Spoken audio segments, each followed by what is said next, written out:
The policy of zero tolerance was designed to reduce or eliminate incidents of bullying, gun violence, drug use, and alcohol use on campuses nationwide while permitting school leadership the ability to administer it in a manner that they felt best for their campus. This action is, in my opinion, why zero tolerance does not work as it should.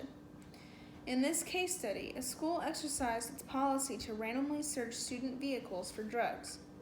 Although no drugs were found, items that could be used as drug paraphernalia, a scraper blade and a small pocket knife, were located in the car of a sophomore honor student who had hopes of attending the U.S. Naval Academy.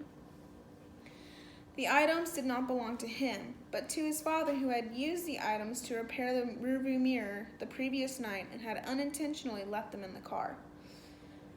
Though the father of the student admitted he was at fault, the school chose to punish the student in accordance with its zero-tolerance policy. The school officials suspended the student for 3 days and made him complete 45 days at an alternative school. Meadows explains that zero tolerance is meant to be a method to prevent actions that are considered infractions of school policy, as well as a guideline for punishment, which could include suspension, expulsion, or some other punishment as long as it was quickly and severely enforced. Meadows further explains that these policies threaten relationships between school and community. And even as in the case above, the severity of the punishment is not aligned to the severity of the violation. There is no confirmation in any form that zero tolerance lessens occurrences of violent acts in school. Rather, the opposite has been demonstrated with an increase in repeat offenses and higher dropout rates as a result of extreme punishment.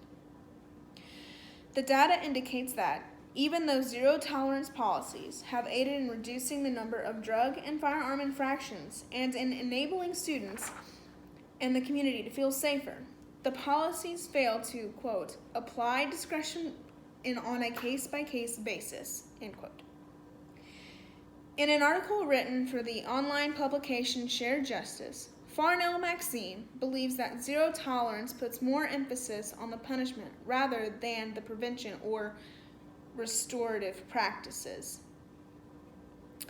He goes on to explain that this unbalanced way of viewing school discipline contributes greatly in sustaining the, quote, school-to-prison pipeline, end quote, which he defines as a, quote, national trend in which school policies and practices are directly and indirectly pushing students out of school and on a pathway to prison, end quote.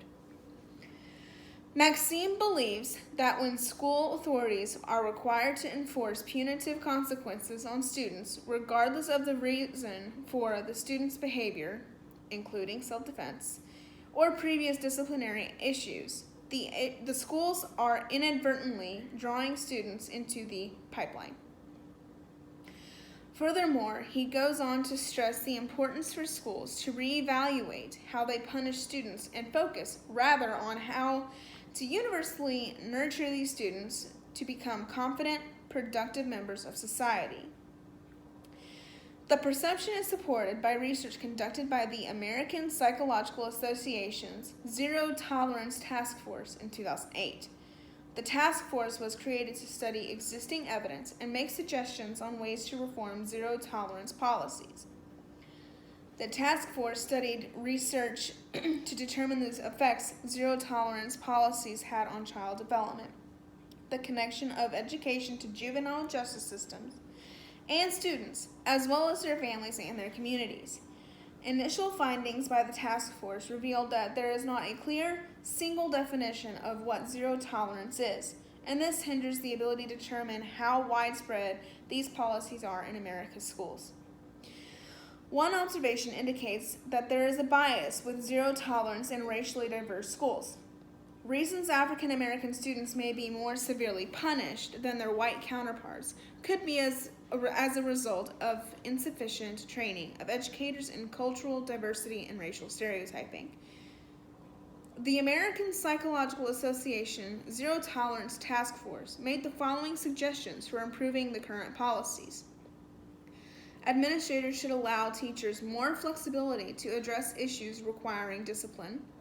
All violations should be carefully and clearly defined, and all staff should be trained in the correct manner such violations should be handled.